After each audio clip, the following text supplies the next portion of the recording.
നാടോടി ജീവിതത്തിന്റെ സുന്ദരമായ ഒരു ചിത്രമാണ് ഫോക്ക് ഡാൻസ്. നമ്മുടെ പാരമ്പര്യം പ്രതിഫലിപ്പിക്കുന്ന ഒരു കലയുമാണത്. അടുത്തതായി മനോഹരമായ ഒരു നാടോടി നൃത്തവുമായി നിങ്ങളുടെ മുമ്പിൽ എത്തുന്നു അസൽ ജോസജി.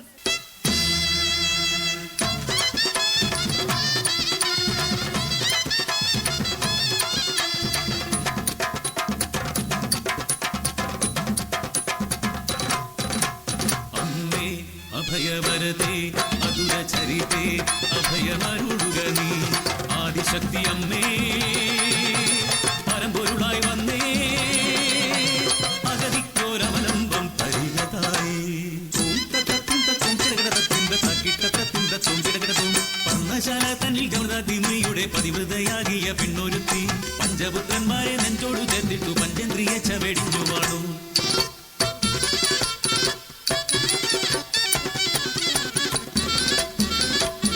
രേണുകയെന്നുള്ള വിളിയെത്തും മുൻപേ പതരേണു പോലെ ചെന്നു നിന്നു ജമദഗ്നി മുനിയുടെ പ്രിയപത്നി രേണുക സുരലോകരും വാഴ്ത്തി സ്തുതിച്ചു നിന്നു.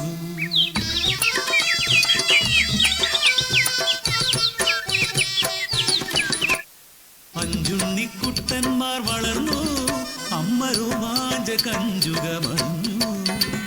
അച്ഛനും അമ്മയും ഐവരും ചേരുമ്പോൾ ആരണ്യവും അമരാവതിയ.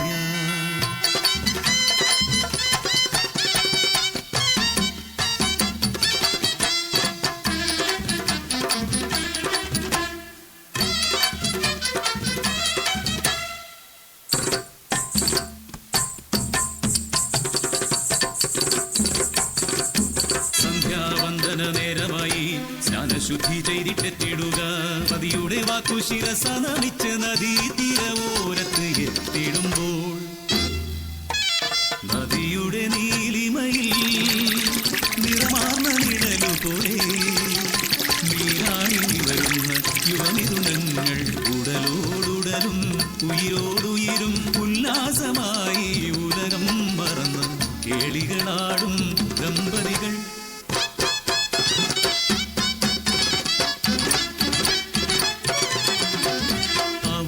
മൈഥുനഭംഗം വരുത്താതെ അകലേക്കു മാറാൻ ഒരുങ്ങിടുമ്പോൾ കണ്ടു കത്തുന്ന കണ്ണോടെ കഠിന കോപിഷ്കനാം മുനിശ്രേഷ്ഠൻ.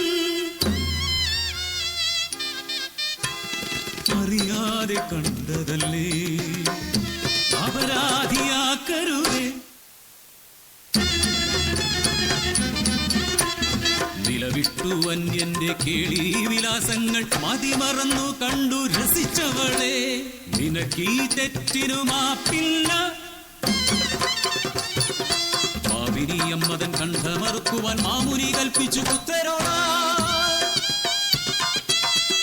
5 പുത്രന്മാരിൽ 4 അമ്മേയെന്ന് വിളിച്ചുപോയി.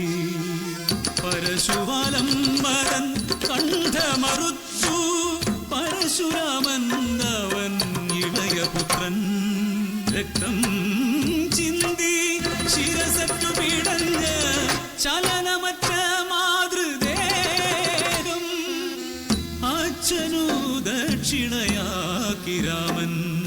പരം നിനക്കേതു വേണം പുത്ര പരശുരാമാ. അമ്മയെ കൊന്നൊര പാപം അകലേണം അമ്മതൻ ജീവനും തിരികെ വേണം. ഉടലോട് ശിരസ് ചേർത്തു വെച്ചപ്പോൾ സ്ഥാനം മാറിയതറിഞ്ഞതില്ല. പിന്നിൽ മുഖവും മുന്നിൽ മുടിയുമായി മാറി വച്ചു അമ്മയ്ക്കു രാമൻ.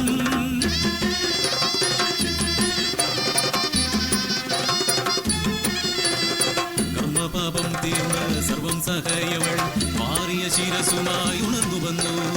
പതിയുടെ കോപവും പുത്രന്റെ പാപ